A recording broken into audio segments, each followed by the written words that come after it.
to The Insomniac Show with Nicolette and Brian. We'll get real deep with you, educating, inspiring, and solving problems with some of the most inspirational humans on the planet. Buckle up and come on the journey. I'm excited. All right, guys. I'm Nicolette, and today Brian and I are here with Bobby Hedglin-Taylor. He is a multi-hyphenated artist, and he's also the author of a memoir, Escape to Ravioli Mountain. So we are going to have a lot of fun, I can already tell. And Bobby, why don't you kick us off and tell the audience a little bit about yourself and what exactly a multi-hyphenated artist is? Okay, well, I consider myself a multi-hyphenated artist because I've done so many different things in my career and in my life. I've been a trapeze artist, an actor, a dancer, a singer, an acrobat, an impressionist, an officiant, an aerial sequence choreographer. I can also be a phone operator if that phone needs to be answered. Stand-up comic, mixologist, teacher, and a coach. And all of these things are not just like, oh, I dabbled in. I actually have been paid to do every single one of them. And so I call myself a multi-hyphenated artist because that's my art is not just something physical. It's not just writing. It's not just painting. And I always say when I work in the circus and the circus work that I did as a trapeze artist, I use the human body to paint in midair. So that's the work that that traveled with me on Broadway and into different shows. So so no matter what the medium, I'm always going to be an artist, whether it's pen or paper, a microphone, a trapeze, a cocktail shaker. I'm an artist first and foremost, and I make a really great peanut butter chocolate martini, and it's in my book. So quick question, right? We talk about creativity a lot, and creativity, if you're creative across all spaces. You're not just creative in one. So is that sort of what you mean by a multi-talented artist also? Multi-hyphenated. I think talent is Well, I think we could throw that in there. I'm sure you're talented. Yeah, I mean, you have to be talented to get paid for some of these. That's right. So trapeze artists don't always just get paid just because they hang on a trapeze. We actually have to do tricks. But I'm in my 50s now, so the trapeze stuff is kind of going by the wayside, but I'm doing more of the design work where I get to work with theater and say a scene requires the actor to be on either a circus apparatus or be cabled and be flying, but it's telling the story and it's turning the page of the story by having that actor float across the stage. One of the things I did was the musical Barnum, which is P.T. Barnum's life as told through a circus. So we tell his story, but each one of the characters in the show is a circus artist. So we had tightrope walkers, we had stilt walkers, and I was what was called the swing. And a swing in a musical is the person in the chorus who covers everybody or covers all the men or covers, well, for me, I covered both men and women in the show because the acro tracks were not gender specific. I covered 17 people. So I had to know their every move on stage if they were out sick. And if two people were out sick and I was covering two people, I'd have to somehow mesh what they did. And I was also the cover for the lead. If the lead was out and the cover was out, I was on. So you had to think on your feet when you being a swing in any musical or any show in general where you are the cover or the understudy. You have to be on your feet. You have to be ready in 30 minutes, sometimes even less. Sometimes people would come into the dressing room and say, hey, I think I tweaked my ankle. Can you do the finale for me? And I'd literally have to be in makeup, costume, out, whatever their finale piece was, whether it was a trapeze, stilt walker, whatever it was. I had to be in that spot ready to go and know their traffic, know their choreography, and know where do they bow from as well. Also singing. When you cover that many people, they all have different ranges. So I had to cover their voices. And so if we had any harmonies, I knew if I was on for somebody, I had to know their harmonies. So those are the things that, one of the questions I get a lot is, what is your journey? And my journey starts because I was born in Pennsylvania on a mountaintop. And this is part of my book that's Escape to Ravioli Mountain, a memoir in food. It starts off, my great-grandfather and my grandfather bought a plot of land on the top of a mountain in Pennsylvania. My great-grandfather had 13 children, and each one of his 13 children settled around him, and their families settled around them. So this mountaintop was the Italian Ianasport. It was literally my entire family was on this one mountaintop, but I never knew life without a neighbor that was a relative until I moved to New York.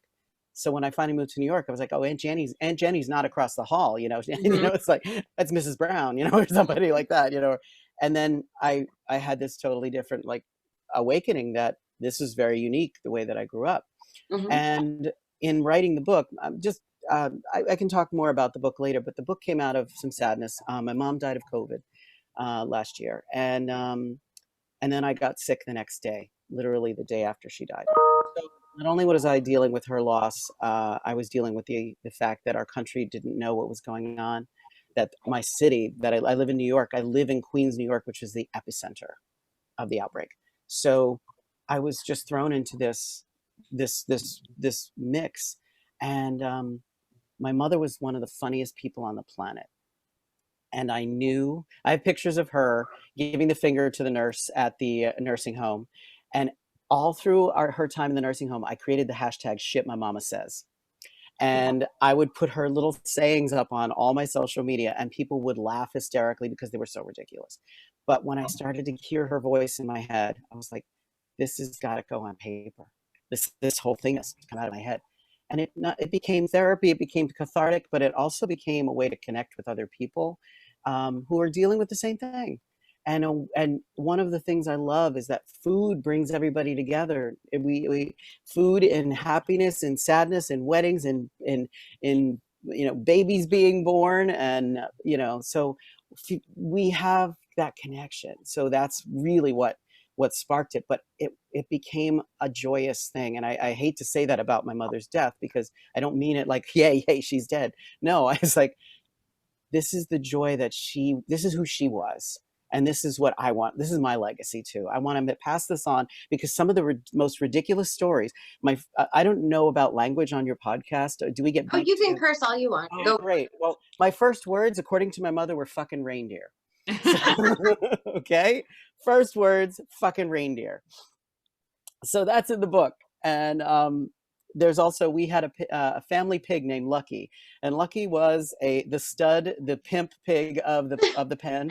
He was the only male, and he was allowed in the house, and he would come and sit in front of the fireplace until it was time to go back out to the pen. This is before my time, but it's actually called The Legend of Lucky the Pig. But the Lucky Pig story is all through my family. And one day, Lucky opened the pen door and let out all the piglets, and all the piglets came into the house with Lucky while my grandmother was at work. She came home to 13 piglets all over the house, covered with flour, covered with maple syrup. Her entire house was destroyed by these piglets. But it's like I said, it's like Moonstruck meets A Christmas Story. In the farcical way that you could imagine my upbringing, that's what it was. It was that ridiculous. And having that, you know, and connect, and I'm Italian, I talk with my hands. Well, Bobby, my son's first word was, "This is bullshit." So I gotcha. Oh God! With the hand. Yeah, with the hand. Yeah, this is bullshit. This is a bullshit. So connect, and also I've connected with relatives that I haven't seen in years. You know, because I really wanted to confirm a lot of these stories, because my mother started to get sick in February, and she would go to the emergency room and she'd be there for 12 to 18 hours. And then she would go back to the nursing home, but I would sit there and I would write and I would listen to her story. She would just ramble. She would just tell me these stories. And then, you know, like the story that I was conceived on a beaver dam. And I was like, okay, Mom, I don't know. I don't want all those details. Too much info, yeah, Mom. And then I look at our home movies, and what do I see? But I see a big lake with a beaver dam, and they're on a camping trip. And I'm like, oh God, the visuals, please. You know? No one ever wants to think of their parents in a sexual situation, but I was conceived on a beaver dam. My first words were fucking reindeer, you know, and I wrote a cookbook. So, but that's the idea. You're laughing, you're smiling through all of this craziness that we've been going through. There is nothing more addictive than hearing somebody laugh. And you know, doing stand up, I'm not doing the regular circuit and stuff like that, but I do when I can, I do open mics and things like that to test out material. I do impressions, I do singing impressions, and to hear an audience laugh is like crack to me. and knowing that these stories are going to translate while recipes are teaching them about my childhood, teaching them about what my grandmother's bolognese was like, what the secrets of that. But I also include, this is for my vegan and vegetarian friends, I include a vegan and a vegetarian option to almost every recipe. Even my bolognese has a vegetarian option. So you can still get the same thing from that original way that my grandmother made her bolognese through my book, and for your own diet. So, My great grandmother would be rolling over in her grave if she heard that there was no meat, though. Ironically, Andrea Martin from the movie My Big Fat Greek Wedding. Mhm. You don't like meat? I'll make lamb. So I worked with Andrea. I actually trained her on trapeze for the musical Pippin when it was coming to Broadway. So I got to work with her, and that was one of my just like best experiences ever, because she's an actress first and she's a comedian. So she looked at the whole thing that she did as the actress playing this role, not I need to be a trapeze artist. So I was there to teach her the physical part of the show. And you can see it on YouTube, the stuff that we created. But it was then it went to Boston, and then there were other trainers that were involved in the choreography change and things like that. So I was her first aerial coach. But you can see how she completely drew this picture. There was a beginning, a middle, and an end. And in the middle of it, she's telling this story, singing this story to Pippin. And she opens her nightgown, and she's wearing a circus costume, and she gets up on a trapeze and does this beautiful trapeze act and stops the show cold at 67 years old. So that's the kind of stuff that circus brought to me. Circus got me on Broadway. Circus got me in the rock concert world, where I worked with Phish at Madison Square Garden. I'm one of only like 20 people who can say they've touched the ceiling of Madison Square Garden at a Phish concert. So being hyphenated, you always have to reinvent yourself. And every time that your life changes. And like I said, I'm in my 50s, so life has changed a lot for me. And but you never stop growing, you never stop learning, and you never stop creating. And so even though I'm not an editor, I'm not a writer, and I'm not a chef, I wrote a fucking cookbook. So, and you're That's gonna right. love it 'cause it's funny. Okay, I have a trapeze. I want question every for you. artist to understand that. Brian has a trapeze Okay, question. okay. Is that what you just said? I had a trapeze food question for Okay. you, right? So I train. I'm a Brazilian black belt, right? So every time, like before I go and train, there's only certain things I could eat. Is there certain food you could only eat before you go and do like you go work at the circus or do a trapeze act? Like I eat like a peanut butter sandwich. Like that's all my stomach can tolerate. You need or I'll feel something, numb. because depending on what you're doing, it depends on the act. If I know I'm spinning really fast, like my one act, I spun at 60 miles an hour, hanging on by one foot and one hand, just spinning really fast. If I know I'm spinning, I have one bite of a power bar, and that's it. Because what happens with spinning is your eyes are trying to focus, and that's why you get dizzy, and that's why you get nauseous, because the blood goes from your stomach out to your extremities and then back. And when all the blood rushes to your stomach, that's when the nausea comes in. So I always have just one bite of a power bar for if I know I'm spinning. I have done many different things. I have gone out and had a full cheeseburger, French fries with gravy, and I'd done the whole 9 yards, and gone out and performed my act.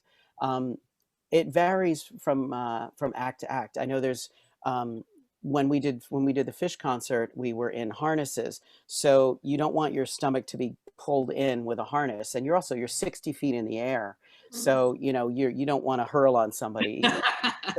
So again, we would pace, or you pace yourself, and you just don't want to. You don't want to. Definitely don't want to overeat. But I got to the point in my career that I knew when I was hungry, I could eat whatever I wanted, and it never fazed me. I didn't even have a little belly in my unitard, whenever I was wearing, and it never bothered me. And also, most of the time in trapeze, it's the flying part of it is only 23 to 24 seconds. So whether you're catching or flying, it's from the pedestal to the catcher, to the catcher, to the bar, to the back to the pedestal, 23 to 24 seconds. So one trick at a time. Other things, regular standard solo trapeze acts, those are the ones where it's just you catching and throwing yourself, catching with your ankles, catching with your hands, your elbows. Sometimes I would hang with the back of my neck. I could hang by my heels. I could hang by my toes. That is a little bit more taxing because it's longer. Those acts can be from 3.5 to 7 minutes of straight on, nonstop performance, and you really have to have stamina. So it's a difference between a sprinter and a long distance runner. So I would personally, depending on the act, definitely would alter my diet. But you always, no matter when you're training, you must, even if you're vegetarian or vegan, you must have a high protein diet because your muscles just will not, they just won't recover. I have a question. Sure. What did mom say about this trapeze career? So mom never really realized what I did because her dementia started pretty early. And then when she knew what I did, she thought I was a clown at first, and I was like, no, I'm not a clown, but also that I is figured on she there. would say something like that. I was a clown, and, it makes sense. But my dad never saw me in the circus. My dad had passed. So when the first time mom saw me perform, she had no idea what she was seeing. She had no idea what she was looking at. She didn't. And then I got down and I'm in a totally different costume, took my bow. And then when she saw me after the show, she didn't realize that that was me. It was like, it didn't dawn on her. I mean, truth be told, I was in a pirate costume hanging 30 feet in the air in a blue net. So, Can you blame her? But in her later years, she always told everybody at the nursing home that I taught gymnastics. She thought I was a gymnastics coach, which I have coached gymnastics before. That's another hyphen. But eye patch, dude. It was totally the pirate eye patch that threw her off. What's that? The pirate eye patch that the pirate eye patch. Yeah, it was to Marilyn Manson's Sweet Dreams. That was my music, and so it was this Poor hard mom. Mom sitting there in this hard rock grunge thing. And I had like the hardcore makeup from the guy from Billy Butcherson from Hocus Pocus. I had his like death makeup, so no wonder she couldn't recognize me. It was a Halloween show that she saw. But yeah, so in the later years, she didn't really remember what I was doing. When I went to Burning Man, I called her before I got in through the gate because the reception out in the desert at Burning Man, I don't know if you know about it or if you've ever gone, but the reception goes on your phone.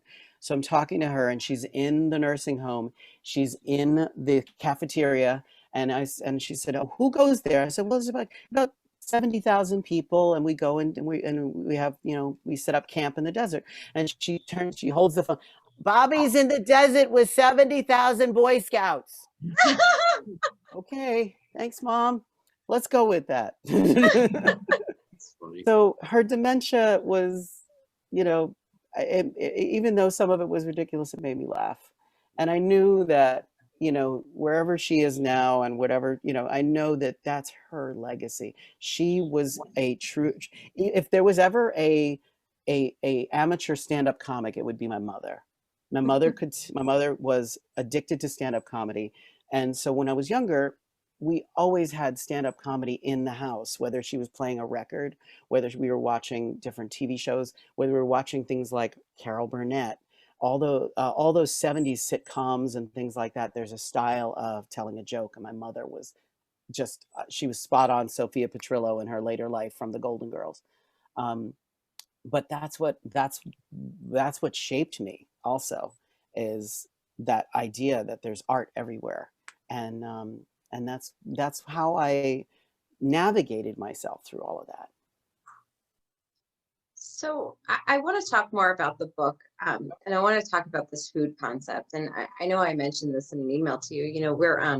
We're big on food here. We are also I come from a very Italian family, and food is our way, right? And we don't say sorry to each other. We just bring food, and that's kind of the thing we do. And when grandma died, we just kind of sat and we made food, like it was 10 o'clock at night. We didn't know what to do. So we just made food, right? That's what we do when you're in the hospital waiting for a baby to be born. Everybody brings food to the hospital. It's very Yep. bizarre.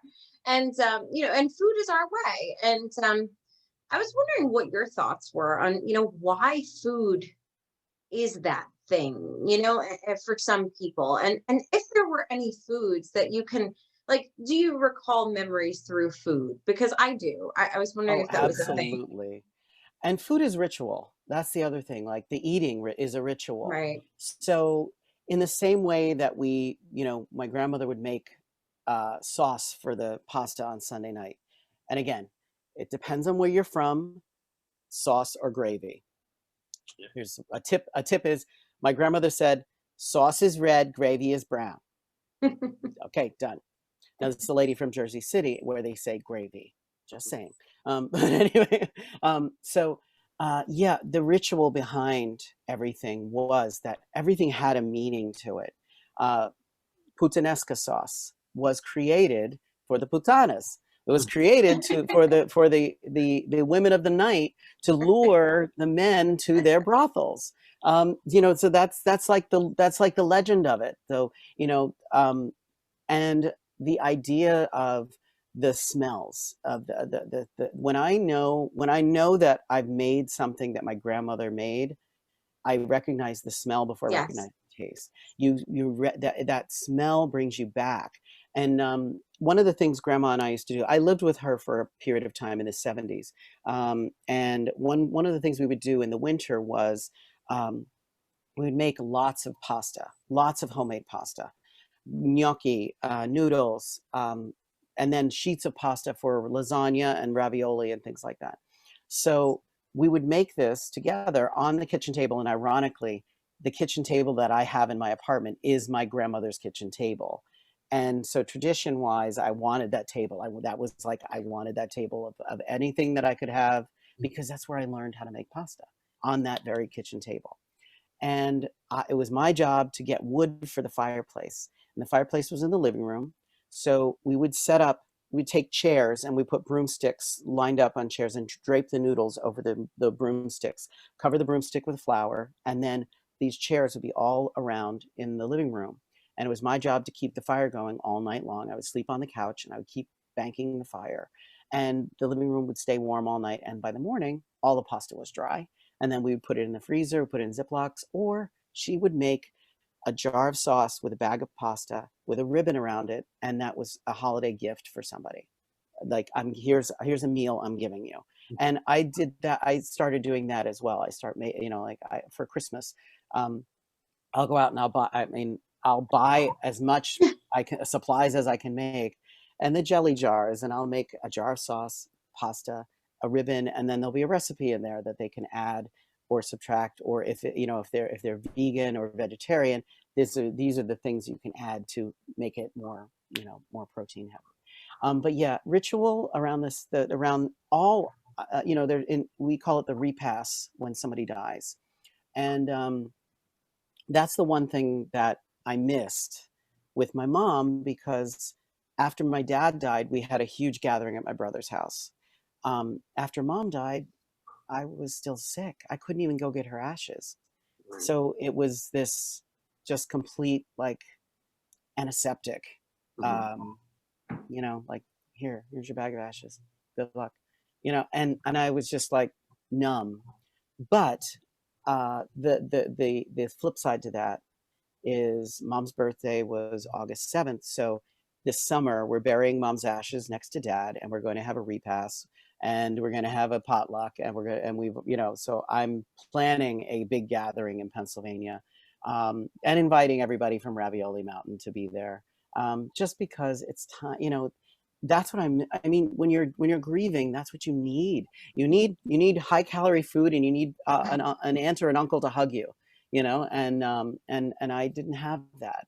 And the thing was, I was really surprised at how many people contacted me after mom passed and said, I I I feel like I knew her because of your posts and all the shit my mama says hashtag. Mhm. There were like 96 shit my mama says all over social media, and because people would read them and they would laugh their ass off, you know. Some of them are just so ridiculous, and I can't even recall them right now without digging them up. But they're these little nuggets. They're these little like just ways that she had these sayings that would make people giggle. You know, like I would be for a while I got her a flip phone while she was in the nursing home, and she would put it in her bra, and then she couldn't find her phone, and then I would call the phone and her boobs would ring, and then and I said, "Mom, where's your phone?" She said, "Right here between the only two suckers I can trust." And I was like, "Okay," but that was her, and that's what I wanted to and that's what, like I said, like, you know, the highlights of my book are, you know, my dog had sex with a groundhog, my first words were fucking reindeer, I was conceived on a beaver dam. And it's just, they go on and on and on in this ridiculous way, but they are 100% like, relatives have actually proven that these stories are true. So I was like, okay, I'm gonna take it. I'm gonna take this. This is for you, mom. This is for my grandma. This is for everybody who, you know, I was raised around. This is my way of dealing. And it was my catharsis. It was my way. It took me a year to write her obituary because I didn't know how to write an obituary, but I wrote a freaking cookbook. So I finally wrote her obituary, and it started to sound sad, and I wanted to just put in there, you know, yeah, and my first words are fucking reindeer, but you can't do that in a newspaper. But I wanted it, I just wanted to convey that. But for the obituary I had to be, you know, pretty, this is going in a newspaper. And then for the book it's like, this is mom, take it or leave it, like it or lump it, she was who she was, and this is her, and if it offends you, don't read the stories, just know that the recipes are really good. So, and they and again, I'm a holiday baker and I'm a holiday cooker, so most of the book evolves around the holidays, so different times of the year, especially times like Easter and Christmas, and Halloween was big in our house. So all of those things were, Thanksgiving, of course, is still the biggest family get together. Even though most of my family's gone, we usually meet up with my cousin in New Jersey. And but all of all of the stories somehow all surround different holidays and different events in my life. And you know, so the stories are there to make you chuckle, and the recipes are pretty darn good because I've been testing the recipes for the past year. I've basically made absolutely everything that's in the book, photographed it, tested it. I cook live on Instagram also with friends, Awesome. so that I can say, hey, try this recipe, let's cook live, let's talk, grab a glass of wine, I'll walk you through it. And then we have like a moment where we chill out, and we go through the recipe and say, hey, your mushroom lasagna was good, but I would do X, Y, and Z to make it this, make the flavor. And that was actually one of the toughest recipes too, because I'm so used to, grandma didn't use measuring spoons. She used her hands, and she used to feel. She said, if there's anything you learn how to push the dough, but feel the dough. And if the dough is this way, then it's right for a pizza. If the dough is this way, it's ready for gnocchi. And so I remembered that. And I remembered it as I'm doing it. And as I'm kneading the dough for a pizza. And I remembered how she taught me how to toss pizza, because we worked in a pizzeria together when I was a teenager. And so I started like practicing. I was like, oh, fuck, I can't remember all this. But then her voice would be in my head. She's like, you know, filing your nails. And that's how you get the pizza dough to make a circle. And then the toss was different. I don't remember her saying for the toss, but you know, I almost hit the ceiling with my toss. So I got to practice my toss. But yeah, so it revolves around that. But stories come to my mind, just a word will come up. You know, like somebody said groundhog. That was you. You said dog had sex with a I mean, groundhog. I'm still on that. So I'm getting there. So I was at work and somebody said the word groundhog, and then I remembered a story that my grandmother. I was on the road, and I was in San Francisco. It was 1997. My grandmother was watching my dog, and God. my dog was this little Shih Tzu, and tiny little thing named Cujo. And so, of course, imagine, and she had no idea about the Stephen King reference. You could just hear, Cujo, come on, so this little tiny thing. So every now and then she would tie the dog underneath the apple tree out front when it was nice out. So she had a vegetable garden in the back of the house, and she had a little strawberry patch. So she went to make jam. She went to harvest the strawberries, but the dog was under the front tree. Verbatim, this was the phone call. Bobby, your dog is okay. Grandma, what's wrong? What happened to the dog? She's okay. Your Cujo's okay. So I went to go get strawberries, and I went down the back, I went down the hill. I went and I looked, and there was some great strawberries. They're like the big size of my hand. Grandma, what's wrong with the dog?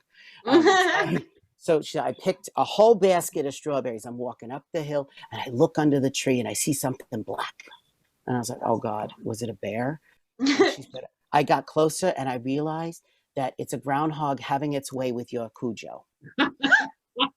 I threw the strawberries out of the basket, and I beat the living shit out of that groundhog until he let her go. And then he ran up the hill, and he looked at me, and he stood up, and he squealed, and his little red thing was poking out. And I'm on the other end, hysterical laughing and hysterical crying at the same time. I'm in San Francisco backstage, about to go on, in full makeup, in full costume, about to do a show, and she's telling me how my dog just had sex with a groundhog. So dog may have been molested by a groundhog. Well, no. So okay. Fun fact: dogs and groundhogs have similar pheromones, and dogs are more aggressive to intruders, but she would have had to have been receptive to the advances of the young Mr. Groundhog. So apparently, according to the vet, she had a really good time. And also the groundhog used that area as its territory for food because of the apples. So who knew? On today's Wild Kingdom, dog gets fucked by a groundhog. Imagine that. Could they have babies? Just out of curiosity, could you have groundhog? No, there's no cross species there. You really can't. No. Man. I was hoping we were going there. A dog and you would get a dog that digs tunnels under the house, and then stays there and eats everything out of your garden. Well, I swear my puppy is part meerkat, so I'm pretty sure that they had a meerkat dog situation, but that's just me. Yeah, but again, that was how ridiculous does that sound? How ridiculous in my head listening to it, because even back then we didn't have cell phones in 1997. So I had a voicemail service in New York. They had an operator that would pick up the phone, and then if you had a pager, you got a page, or I would check my messages periodically, and then there was this urgent message to call my grandmother, and I thought, oh my God, somebody's dead. That's usually what happens when you get an urgent phone call. Somebody's dead. And even in the movie Moonstruck, when they wake up Loretta's mother, her first words are, "Who's dead?" So it's like that. We're trained because usually that means tragedy. But yeah, my dog. I think that's just us, though, Bobby. I feel like us Italians really have that like black cloud. Like I was raised like that. Somebody must be dead. But I know some people who don't think like that. And it's very strange. I talk to people, they're like, what do you think? I said, I don't know. It's just, that's how you think. I don't know. I think it goes back to, how we were raised by the elderly. Yes. So my grandmother raised my mother and her two sisters in post World War II. They were all born before World War II. So they were born in the 30s. So she raised children all through World War II. She was born in World War I. And dealt with the market crash in the Great Depression. So she went through all of those horrible things. And then the 60s was a different time. We had Vietnam, we had the Korean War, and then the 70s, and then we're still dealing with Vietnam, but there was just this resurgence and different kinds of things were happening in each era.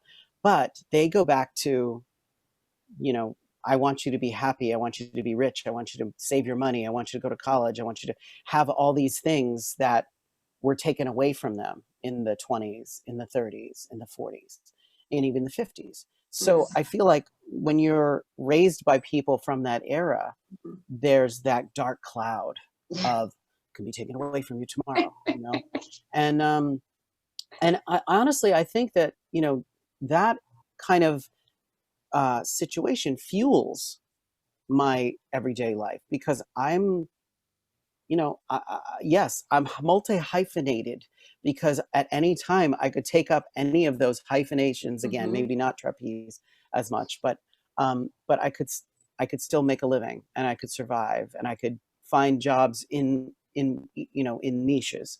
And I think that kind of family fear that gets passed down, I feel, is a really big thing, especially like I had a Jewish boyfriend at one time. Oh, do I have to come out on this? Promo. Jewish boyfriend, several, but one. But we would sit over the holiday table for either Rosh Hashanah or the High Holy Days, or even for Passover. Passover was the biggest meal, and my ex's mother was named Carol, and Carol would bring the meal to the table, and and then he said he was like, this is Jewish guilt. It's just like Italian guilt. It's the same thing. It's Jewish guilt with food. It's Italian guilt with food. And so so the culture that surrounds food, but it also surrounds people from that post World War II era, and I feel like it's their way of saying I love you, but they drive us nuts. And they torture us with these, these black clouds of doom. But it's their way of saying I love you and I want you to be okay. And once you realize that, you change gears in your head, and it's like, oh, grandma just wants me to be okay. Yes, she's screaming at the top of her lungs on the phone right now. Or yes, my mother, wants me to pay all my bills before before Friday or something like, whatever the guilt trip was, and my favorite quote is from Leslie Jordan. And he said, my mother can push my buttons because she installed them. And it's so true that we are products of that environment. And, when you're raised by people who are guided by fear, you're not always encouraged in a way that to blossom. And I feel like that was one of the things I had to work through as a child and as a teenager. And then coming to New York, where it's like, I'm in this big city where you can make it here, you can make it anywhere. And that's still true.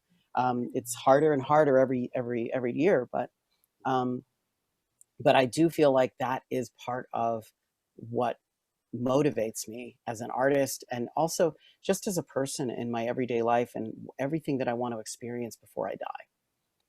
It's like the bucket list keeps getting longer. I haven't checked anything off this year, except writing the cookbook. That's the only thing That's checked right. off. That's a big one. And exactly. And it's like, yeah, sure. I mean, I don't think I'm going to write another one. I don't think, if I do, it'll be fantastic, and I'll enjoy it just as much. But I think the idea behind this one project, I don't think it needs to be expanded upon. I think it's this one little nugget of my life, and of my life as an artist as well. And I feel like that's, as COVID restrictions start to lighten up and the city starts to open up again, we're starting already to see movie theaters here open. I don't remember where you guys are. Well, I am your neighbor, actually, Bobby. I am right here in Queens with you. So you may not have your aunt down the road, but I am down the road. Oh, well, when all this is done, you have to come over. We have to make dinner. But yeah, I'm right in Astoria. So right. You are just a stone throw away. Yeah. So that when this stuff starts to open and people are going back out and feeling, I have my second vaccination on Friday. So nice. I'll feel a little bit more protected, but still cautiously optimistic. I think for me personally, at least. But it's been quite a year for so many people. And I feel like that little bit of light at the end of the tunnel is going to be primo for art. I feel like visual art, performance art, circus. I mean, they're already talking about Cirque du Soleil coming back to Las Vegas and reopening certain shows out there. We're already talking about reopening Broadway soon. So, I had a show that was supposed to be opening in May of 2020, which we had to postpone. It was a musical called Super You, and it is still happening. It's just we're postponed. But it's about female superheroes and a comic book artist who, through the power of drawing these powerful women, realizes that they're all part of her. And some of them fly, so I do that part. And one of them is a circus girl, and I've been training her. So it's very empowering it's very female empowering, but it's empowering to anybody, to realize that you are all of these things. Like, yes, I'm a multi-hyphenated artist. I am all of those things that are hyphenated. And I can easily jump from one to the other, except maybe trapeze right now, because Daddy's a little old. Daddy needs a new hip. But I still have the experience and the skill set that at any time I'm able to shift gears. And I'm damn good in the kitchen. So I've never been a chef, but I've worked at a There's still time. There's still time. There's still a million. There's still, I want to learn how to blow glass. I want to learn how to, I want to learn how to do all of these cool things artistically. And I don't want to give up the idea that any of them have to go away, except trapeze, because Daddy's getting old and needs new hip. You got to manage your bucket list, my friend. You got to manage. Yeah. Well, the new hip was not on the bucket list. Unfortunately, that they decided that it's going to be on the bucket list. So hey, but again, I call it my Madonna phase. You're just reinventing yourself, and that's all you have to do. And that's all Madonna does, is reinvent yourself. Maybe it's a cone bra one day. Maybe it's, maybe it's blonde hair, whatever it is, good times and bad times, I'm still here.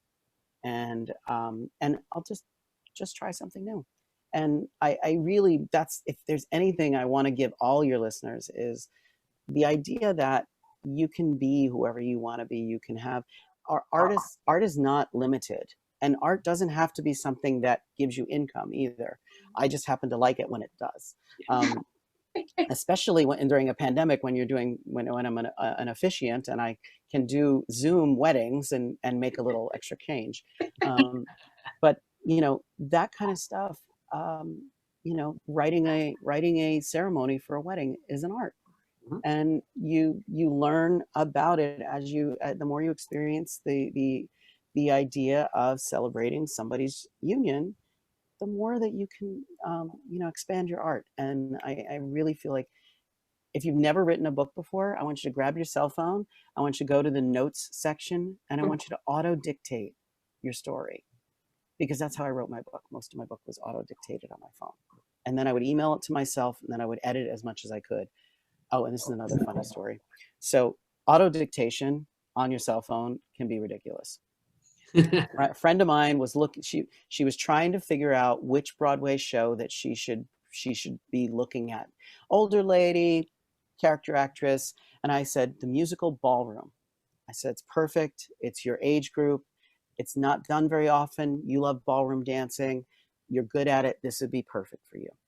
And she said to me, oh, that's great. I have that scrotum on my nightstand. And I said, are you sure you want to do that? Shouldn't you put that away? I mean, I don't know about putting it on the nightstand, but she meant script. So, but her phone auto dictated scrotum to script. So like, whose scrotum is on your nightstand? I don't want to know. It's not mine. Too many questions. But and I also, like, if your predictive text has the word scrotum somewhere in it, you've written that word several times. That's right. Yeah, I dear autocorrect, I have never once meant ducking. Nope. Never No. once. Well, Bobby, we want to thank you so much for sharing this story. You're a lot of fun, and Thank we want to you. know where we can get your book. Where can we grab that? Okay, so the book is now, we're in the final phases of editing. I'm publishing this spring. Get on my mailing list by emailing me at escape to Ravioli Mountain, all one word, at gmail.com. You'll get on my mailing list. You'll get the first email when you can pre-order. You will also be able to get a autographed copy that way. Also, find me on Instagram at Escape to Ravioli Mountain for everything about the book, which will also get you on my mailing list. Also, at Flying Bobby is my personal Instagram. And if you're looking for a wedding, at Weddings by Bobby. And then at Bobby Hedglin-Taylor is my theater resume, circus stuff as well. And, find me out there. Good stuff's coming. Super You musical is definitely coming to off-Broadway. It's great for kids and adults. It's very, very positive message. And the music is killer. It's a rock musical. Do a show Female superheroes. from your musical, Bobby. What's that? Maybe we'll come do a show from your musical.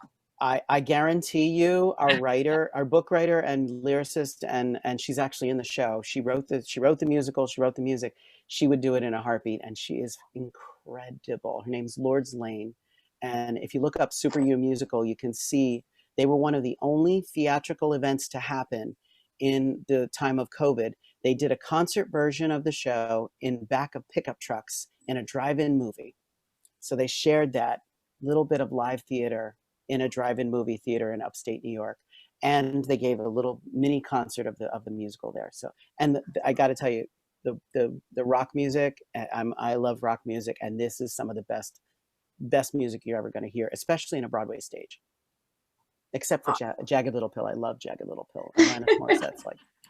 I am going to see Alanis Morissette when they reopen Jones Beach in August. So I will be there. God. They canceled my tickets last year. Yeah. So I'm very, we're excited. Well, thank you so much for having me. This was really fun, and I like connecting with you guys. And Thank you, I'll Bobby. email you all the details, and you can Please. share it with your listeners. And yes, and we'll include all those links in the description so everybody can easily access Bobby in all of his forms. Oh, thank you so much. Thank you. Thanks, Bobby. We appreciate your time. Thank you.